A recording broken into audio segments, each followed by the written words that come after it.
नमस्कार बच्चों, कैसे हैं आप सब। आशा करती हूँ आप सभी अच्छे होंगे, स्वस्थ होंगे, खुश होंगे और अपनी पढ़ाई भी अच्छे से कर रहे होंगे। जैसा कि आप सभी जानते हैं, मैं हूँ आपकी हिंदी की अध्यापिका और मैं स्वागत करती हूँ आप सभी का आईसीटी वर्चुअल क्लासरूम में। और आज हम यहाँ पर एकत्रित हुए हैं पढ़ने के लिए क्लास 12 की हिंदी। क्लास 12 की हिंदी में हम यहाँ पर पढ़ रहे हैं अपने हिंदी व्याकरण का टॉपिक अलंकार।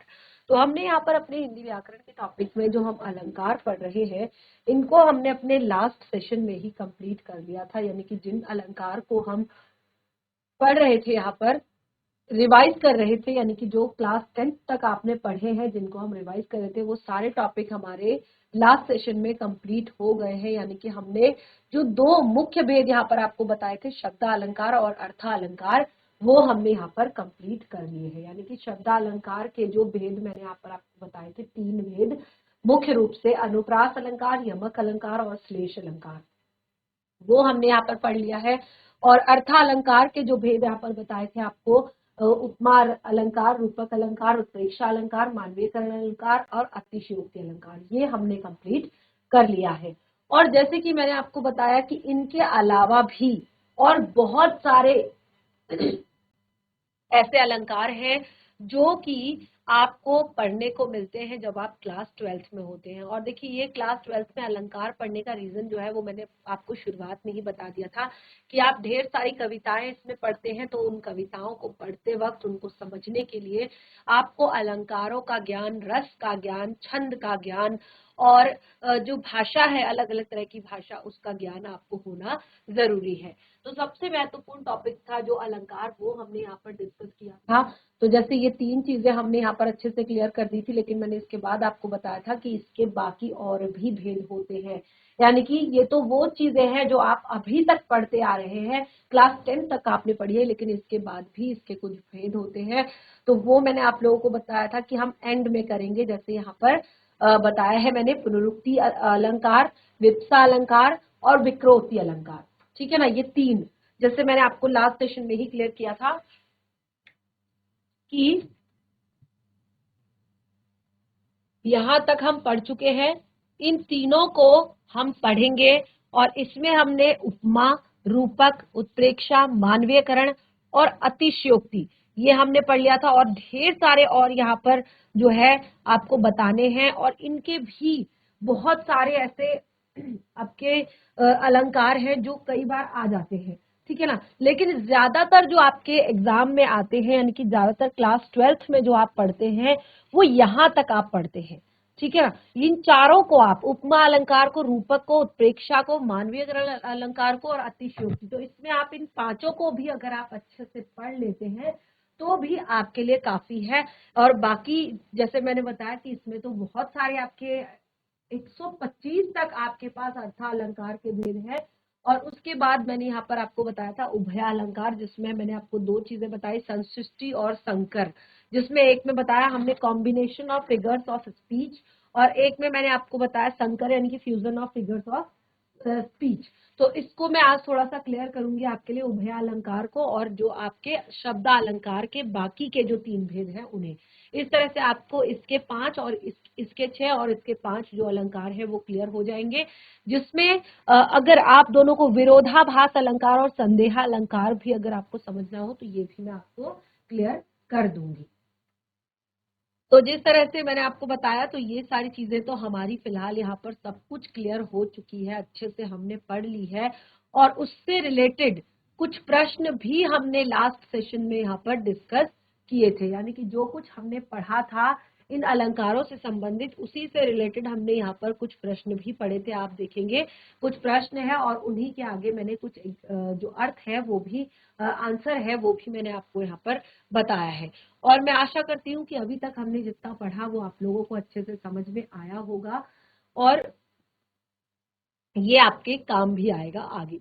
जैसे देखिए, बहुत ही सुंदर से यहाँ पर छोटे छोटे एग्जाम्पल दिए हैं। नील गगन सा शांत हृदय रो रहा था, नील गगन सा शांत हृदय था रो रहा।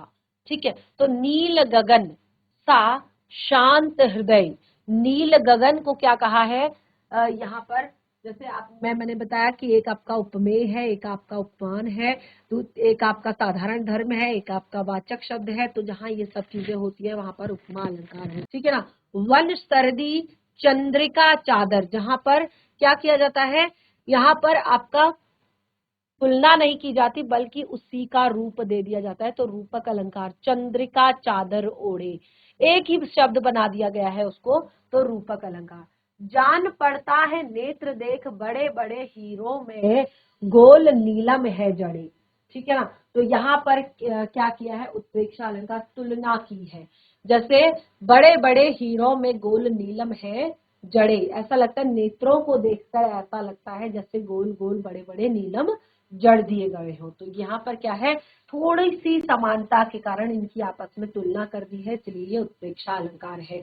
हनुमान जी की पूंछ में लगन न पाई आग, लंका सिगरी जल गई, गए निशाचर भाग। बहुत ही ज्यादा बढ़ा चढ़ाकर चीजों को कहा गया है, इसीलिए हमने यहाँ पर कहा था अतिशयोक्ति अलंकार है। तो इस तरह से कुछ हमने लास्ट सेशन में भी डिस्कस किए थे।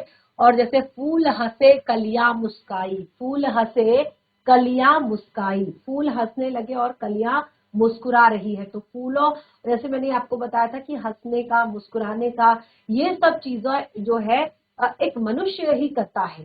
तो यहाँ पर जो है इनका क्या किया गया है, मानवीयकरण किया गया है। कहती हुई यो उत्तरा के नेत्र जल से भर गए, कहती हुई यो उत्तरा के नेत्र जल से भर गए, हिम कणों से मानो, मानो हिम कणों से पूर्ण मानो हो गए पंकज नए। जहां पर मनु, मानु, जनु, जानहु, जानो ऐसे शब्दों का प्रयोग होता है, वहां पर उत्प्रेक्षा अलंकार होता है। यानी कि जहां पर मान लिया जाता है, संभावना प्रकट की जाती है, वहां पर उत्प्रेक्षा अलंकार होता है। ताजमहल का घर, सीधे सीधे जहां पर सा हो, उपमा अलंकार। दिल बादल बने आंखें बहने लगी, अतिशयोक्ति अलंकार। दिल बादल बने आंखें बहने लगी, बीती विभावरी जागरी, अंबर पनघट में डुबो रही, तारा घट उषा नागरी। अब देखिए यहाँ पर एक चीज जो है ना, एक शब्द आप देखेंगे, अगर आप केवल इस शब्द को देखें, ठीक है, अगर आप केवल इस शब्द को देखेंगे तो यहाँ पर आप कहेंगे रूपक अलंकार है, ठीक है, क्योंकि अंबर पनघट, अंबर रूपी पनघट, ठीक है, अंबर रूपी पनघट। तो ये जो शब्द है आपका अंबर पनघट, ठीक है, केवल इस शब्द में आपका रूपक अलंकार है। और देखिए ये, इससे आप लोग कंफ्यूज ना हो इसीलिए मैं आपको यहाँ पर बता रही हूँ, केवल इस शब्द में आपका रूपक अलंकार है। बाकी आप पूरा जो पढ़ेंगे, पूरा सेंटेंस, पूरा वाक्य जब पढ़ेंगे कि बीती विभावरी जागरी, अंबर पनघट पर डुबो रही, तारा घट उषा नागरी। उषा नागरी, उषा, उषा काल का जो समय है उसको एक नव युवती के रूप में बताया है और कहा है कि वो अंबर रूपी पनघट पर ताराघट, ताराघट, तारों रूपी। अब देखिए ये जो है ताराघट, इसमें भी आपका रूपक अलंकार है, ठीक है ना। रूपक,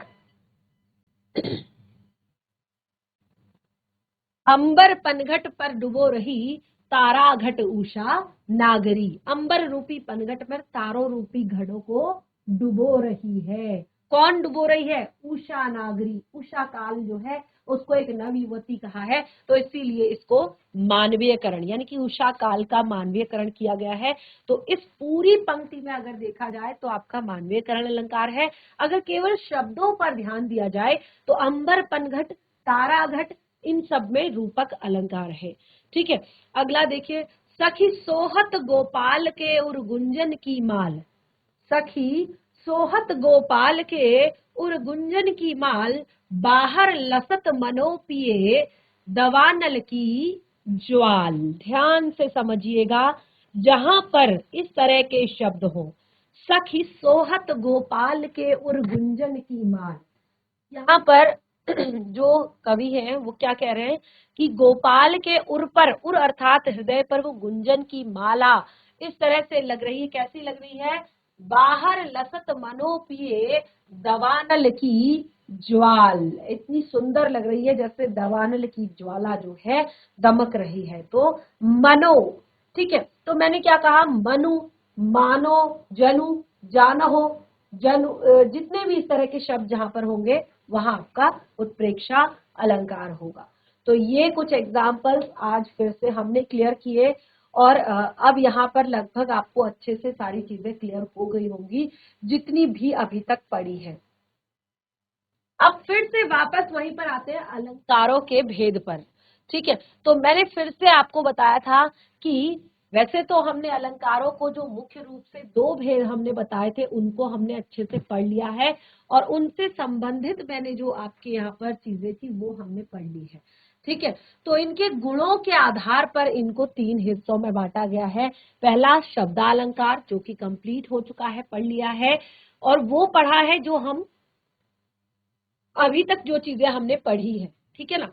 और उसके बाद है आपका अर्थालंकार। अर्थालंकार में भी हमने वो पढ़ा है जो हम अभी तक पढ़ चुके हैं। बाकी आता है आपका यहाँ पर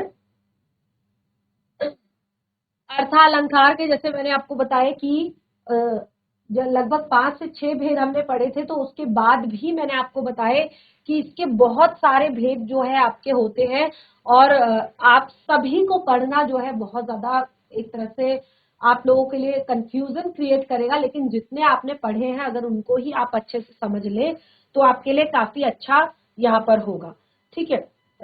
तो उसके बाद आता है आपका नंबर 3 उभया अलंकार, ठीक है। ये हमने आज यहाँ पर पढ़ना है। और अब देखिए यहाँ पर जो मैंने बताया था आपको कि शब्द अलंकार के हमने मुख्य रूप से 3 ही भेद अभी तक पढ़े हैं, ठीक है ना। एक हमने पढ़ा है अनुप्रास अलंकार, जिसमें अनु का अर्थ होता है आपका बार बार, प्रास का अर्थ होता है वर्ण, यानी कि एक वर्ण की आवृत्ति एक से अधिक बार होती है तो अनुप्रास अलंकार।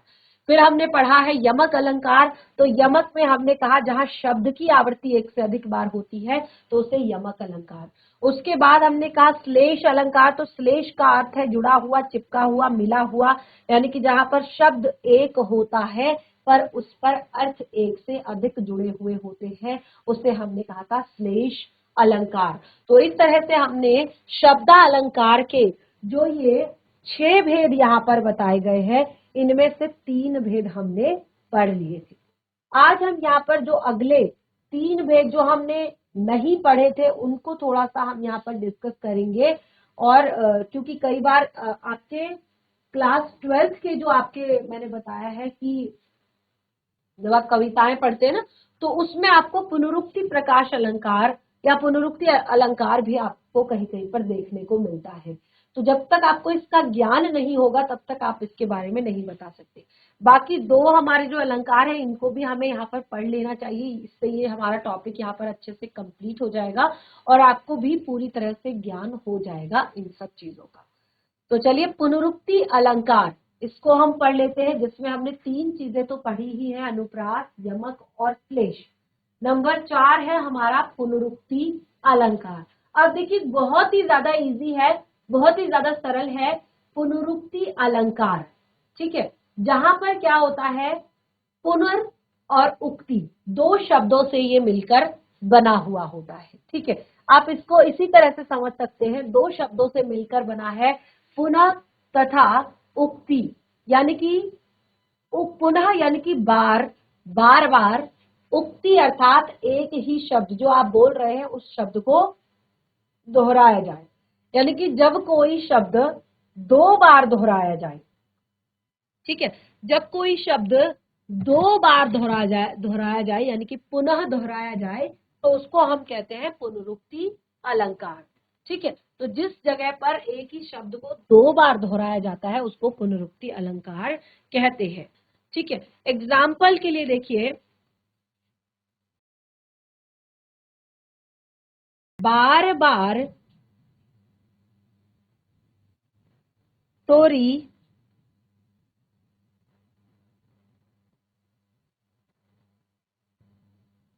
जिनती करत हो,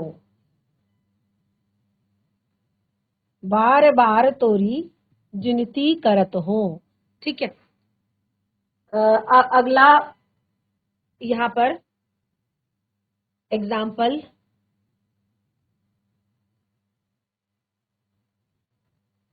ठुमुकी ठुमुकी, ध्यान से सुनिएगा।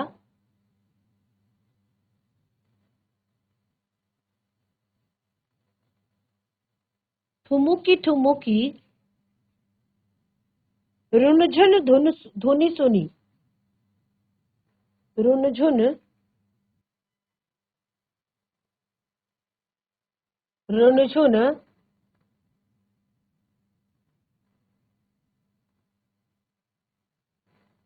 धुनी सुनी, कनक अजरी, शिशु डोलत।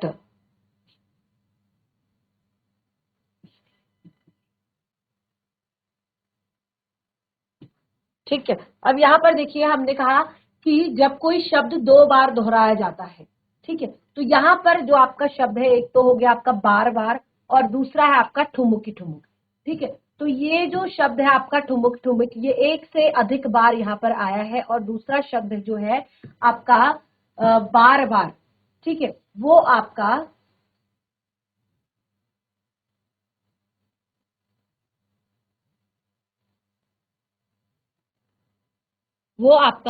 बार दो बार आया है। तो जहां पर आपके इस तरह से एक ही शब्द जो है दो बार आता है, वहां पर आपका पुनरुक्ति प्रकाश अलंकार होता है या पुनरुक्ति अलंकार होता है, पुनरुक्ति।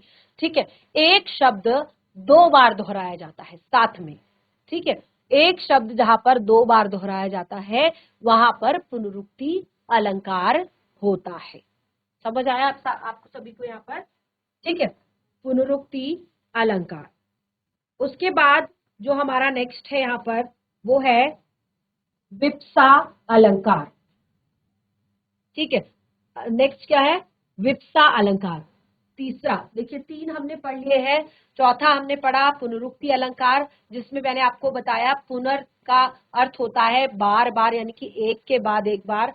उक्ति, पुनः का अर्थ होता है दोबारा। उक्ति अर्थात दोहराया जाए, यानी कि एक शब्द दोबारा दोहराया जाए, तो वहां पर पुनरुक्ति अलंकार होता है।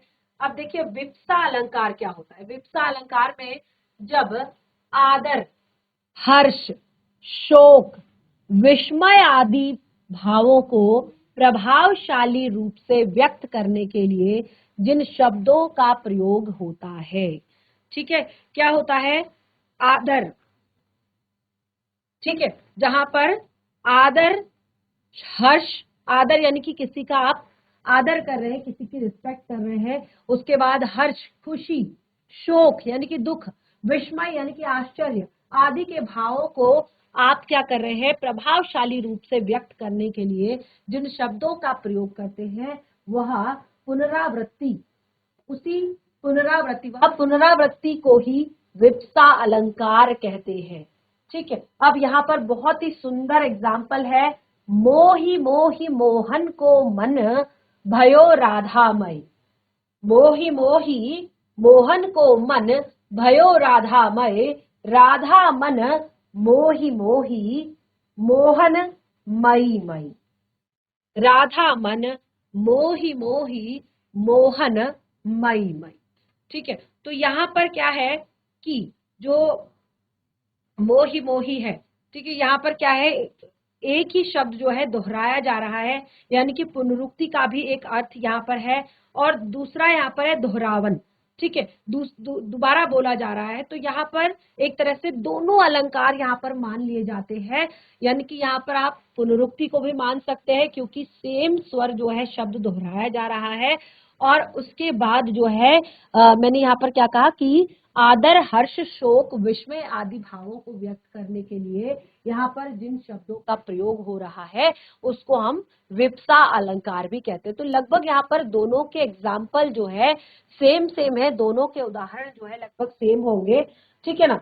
तो जैसे यहाँ पर एक एग्जाम्पल यहाँ पर और हम बताएंगे। रिझी रिझी,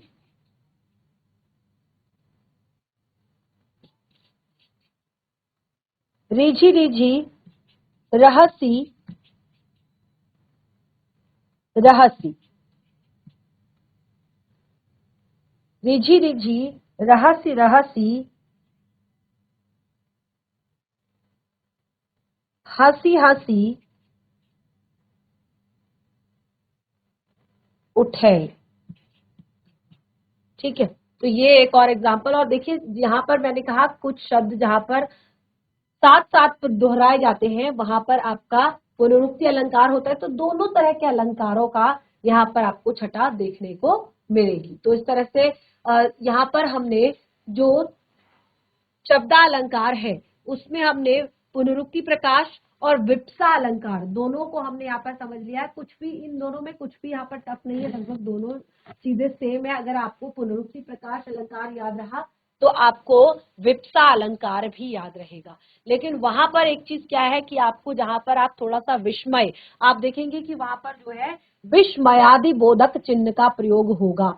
ठीक है ना, ध्यान दीजिएगा कि वहां पर विस्मयादि बोधक चिन्ह का प्रयोग होगा, तो उसको हम कहेंगे विप्सा अलंकार। यानी कि वहां पर आश्चर्य का बोध होगा, हर्ष का बोध होगा, शोक का बोध होगा, घृणा का बोध होगा। तो जो इस तरह के शब्दों को जताते हैं उनके साथ हम विस्मयादि बोधक शब्दों का प्रयोग करते हैं, विस्मयादि बोधक चिन्ह का प्रयोग करते हैं। तो जहां पर आपको इस तरह से विस्मयादि बोधक बोधक चिन्ह जो है यदि मिले तो उसको आप विप्सा अलंकार कहेंगे। और बाकी जहां पर बिल्कुल नॉर्मल आपको दिखेगा शब्द एक जैसे प्रयोग हुए हैं, दोहराए गए हैं, तो वहां पर आप कहेंगे पुनरुक्ति प्रकाश अलंकार।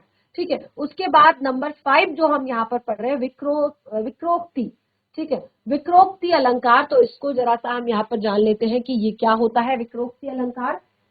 तो देखिए विक्रोक्ति अलंकार क्या होता है, जिस जगह पर वक्ता के द्वारा बोले गए शब्दों को, ध्यान से समझिएगा कि जिस जगह पर वक्ता के द्वारा बोले गए शब्दों को श्रोता के द्वारा अलग अर्थ निकाल लिया जाता है।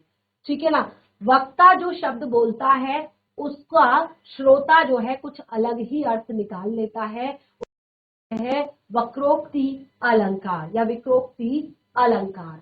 ठीक है, तो अब यहाँ पर देखिए वक्रोक्ति अलंकार के भी कुछ भेद बताए गए हैं, जैसे काक विक्रोक्ति अलंकार और दूसरा है श्लेष विक्रोक्ति अलंकार। तो जो आपको काक विक्रोक्ति अलंकार है उसमें क्या होता है, जब वक्ता के द्वारा बोले गए शब्दों को उसके कंठ ध्वनि के कारण श्रोता कुछ अन्य, ठीक है, जब जो वक्ता है उसकी कंठ ध्वनि के कारण, किस तरह की उसकी कंठ ध्वनि है, उसकी कंठ ध्वनि के कारण जो श्रोता है उसका अलग अर्थ निकाल लेते हैं, तो उसको काकु विक्रोक्ति अलंकार कहते हैं। जैसे मैं सुकुमारी नाथ बन जोगू, मैं सुकुमारी नाथ बन जोगू। श्लेष विक्रोक्ति अलंकार क्या होता है, जिस जगह पर श्लेष की वजह से, श्लेष की वजह से वक्ता के द्वारा बोले गए शब्दों का अलग प्रकार का अर्थ निकल आता है। ठीक है, वहां पर श्लेष विक्रोक्ति अलंकार होता है। जैसे रहीमन पानी राखिए बिन पानी सब सून, पानी गए न उबरे मोती मानुष चून। ठीक है, तो यहाँ पर जो है पहले तो हमने बताया कि एक शब्द के बहुत अलग अलग अर्थ जो है यहाँ पर बताए गए हैं। तो हमने जैसे बताया कि रहीमन पानी राखिए, रहीम ताजी यहाँ पर कहते हैं कि हमें मनुष्य को अपने अंदर विनम्रता रखनी चाहिए। बिन पानी सब सून, यदि मनुष्य के अंदर विनम्रता नहीं है या इस तरह का कोई भाव नहीं है तो फिर वो क्या है, जैसे एक मोती होता है वो अपनी चमक के बिना बेकार होता है। ठीक है ना, पानी गए न उबरे, जिस तरह से जो एक आटा होता है, मोती मानुष चून, जो आटा होता है उसकी सॉफ्टनेस, उसकी जो एक जैसे आटे को हम कहते हैं ना, उसका जो अस्तित्व होता है वो पानी के बिना नहीं होता। यानी कि अगर उसमें हम पानी नहीं मिलाएंगे तो वो सॉफ्ट कैसे होगा, उसकी सॉफ्टनेस कैसे आएगी। इसी तरह से हमने कहा कि मनुष्य के अंदर यदि विनम्रता नहीं होगी तो फिर वो मनुष्य कैसे मनुष्य कहलाएगा। ठीक है ना, तो इस तरह से यहाँ पर हमने पढ़ा था। तो ये चीजें हमने यहाँ पर आपको बताई। तो 3 चीजें हमने यहाँ पर क्लियर की। सबसे पहले पुनरुक्ति प्रकाश अलंकार, दूसरा हमने विप्सा अलंकार और तीसरा विक्रोक्ति अलंकार या वक्रोक्ति अलंकार। ठीक है, तो ये 3 चीजें हमने शब्दा अलंकार के भेदों में पढ़ी है। ध्यान दीजिएगा ये शब्द अलंकार के भेद जो है उसमें हमने ये पढ़ा है। और उसके बाद हमने पढ़ना है यहाँ पर अर्था अलंकार से संबंधित। तो अर्था अलंकार में जैसे मैंने बताया कि इनको अगर आप केवल वो 5 या 6 जो प्रकार मैंने आपको बताए उन्हीं को अगर आप अच्छे से पढ़ ले तो फिर आपको ज्यादा दिक्कत नहीं होगी। वैसे यहाँ पर काफी सारे जैसे 12, 13, 14, 15, 16, 17 और यहाँ पर 18, 19, 20, 21, 22, 23, 24, 25, 26, तो बहुत सारे, यानी कि ये तो केवल 26 है, 125 तक आपको मैंने यहाँ पर बताया है अर्थालंकार के भेद। तो इसमें केवल अगर आप जो है लगभग 5 से 6 भी जो अच्छे से 6 या 8 भी आप अगर अच्छे से समझ लें, ठीक है, तो फिर आपके लिए कोई दिक्कत यहाँ पर नहीं है। बाकी जो है बाकी चीजें तो आप आगे पढ़ेंगे ही पढ़ेंगे। जो अभी आपने पढ़ने हैं वो केवल इतने ही है, इसमें से आप अच्छे से समझ जाएंगे और अच्छे से अपने काव्य को डिस्क्राइब भी कर लेंगे। उसके बाद आता है हमारा यहाँ पर उभया अलंकार। तो उभया अलंकार में मैंने यहाँ पर आपको बताया था कि इसके 2 भेद होते हैं, एक संशिष्टि और एक संकर। तो अभी यहाँ पर जो हमने आज पढ़ा है वो हमारे आज के सेशन में यहाँ पर कंप्लीट हो चुका है। तो अभी आपने जो कुछ पढ़ा, जो कुछ समझा, उसको घर पर एक बार रिवाइज करें। कहीं पर आपको लगता है कोई डाउट है, कोई चीज समझ में नहीं आई है, तो उसे आप नेक्स्ट सेशन में क्लियर करें। बाकी जो टॉपिक शेष है उसको डिस्कस करेंगे नेक्स्ट सेशन में, और कुछ शब्दों को भी, कुछ कठिन शब्दों को भी यहाँ पर डिस्कस करेंगे, यानी कि जो चीजें हमने पढ़ी है, और कुछ एग्जाम्पल्स भी लेंगे, कुछ यहाँ पर अभ्यास के प्रश्न भी डिस्कस करेंगे, जिससे कि आपको ये टॉपिक अच्छे से क्लियर हो जाएगा। अभी फिलहाल तक तो आपको जितना पढ़ा है मैं आशा करती हूँ कि ये समझ में आ गया होगा। तो इस तरह से आज का सेशन हमारा यहीं पे समाप्त होता है। हम मिलेंगे हमारे नेक्स्ट सेशन में, तब तक के लिए धन्यवाद। आपका दिन शुभ।